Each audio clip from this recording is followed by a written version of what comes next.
Hello friend, welcome to my channel.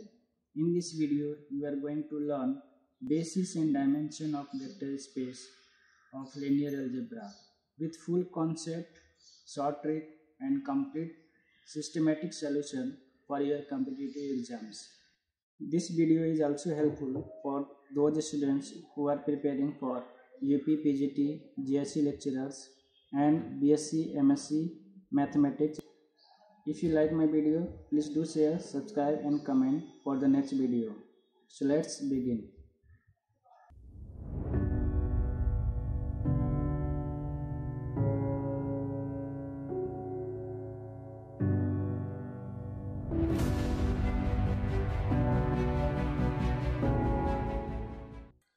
Basis of vector space. Definition. We first see the definition. A subset S of a vector space V over a field F. Here field F may be real or complex is said to be basis for the vector space V over F if it satisfies the following two conditions.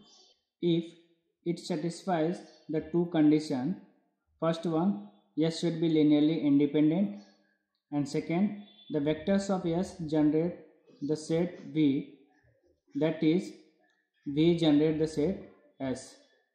So here S is a spanning set of the vector space V. If S satisfies these two conditions, first one, S should be linearly independent, and S and vectors of S generate the set V, then we can say that S is the basis for the vector space V over the field F. For more clarification of the definition, let's see the example.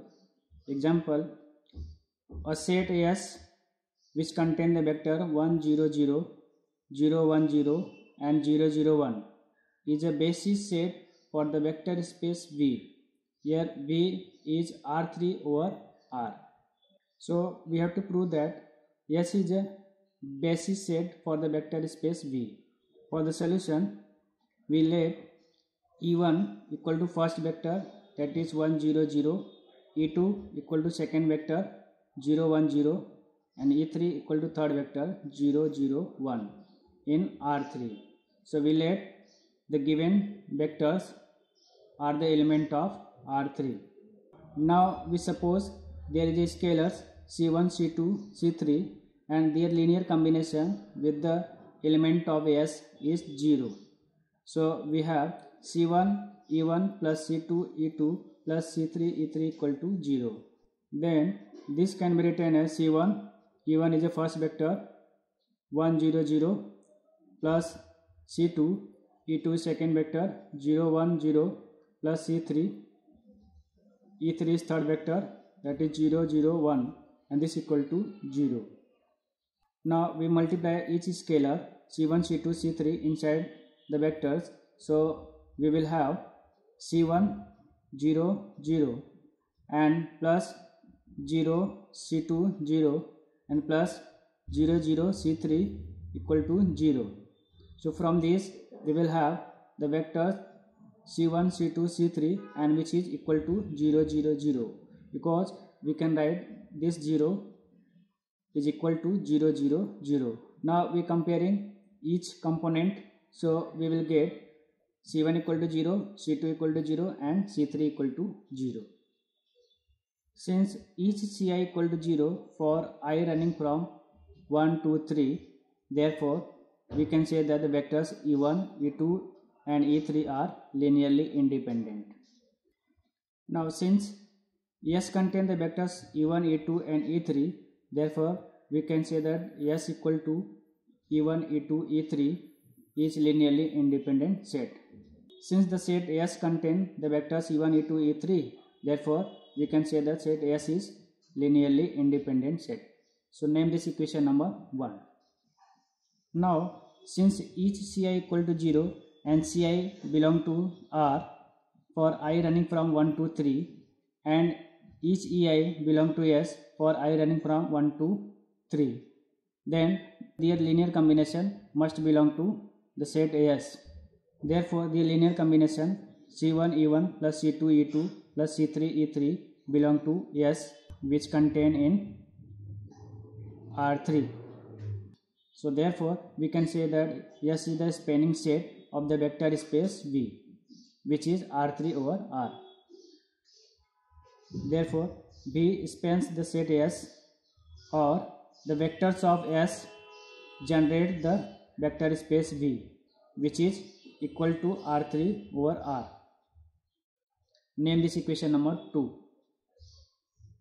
Now, since S is linearly independent set and the vectors of S generate or spans the vector space V, which is R3 over R, therefore from 1 and 2 we can say that S is a basis set for the vector space V.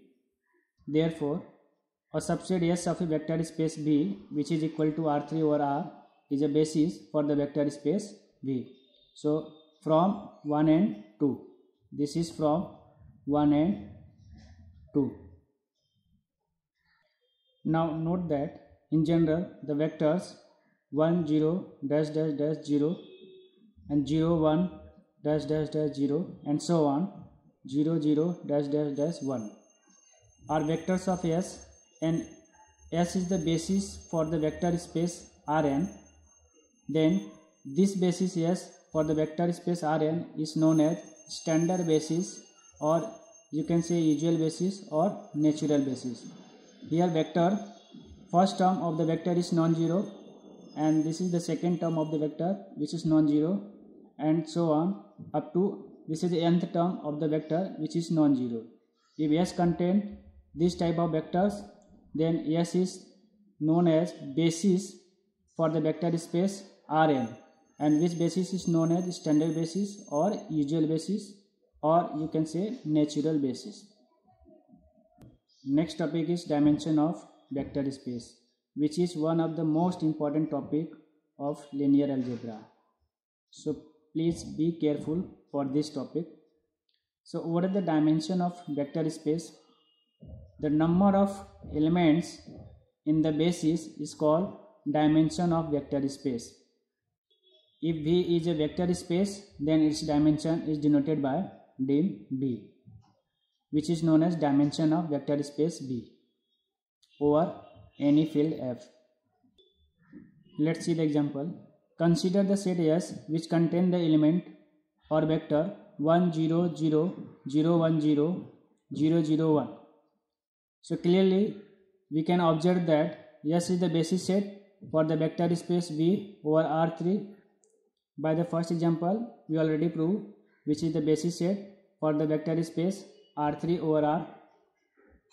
So therefore from this we can have dimension of V equal to dimension of R3 over R, and which is equal to 3. We clearly know the dimension of R3 is 3, and also we have dimension, this is the basis set, so dimension of this basis set is 3. Therefore dimension of this basis set is 3. Therefore we can have dimension of V which is equal to dimension of S, and which is equal to 3. So this is the one of the simplest example. You can find more dimension by taking different example.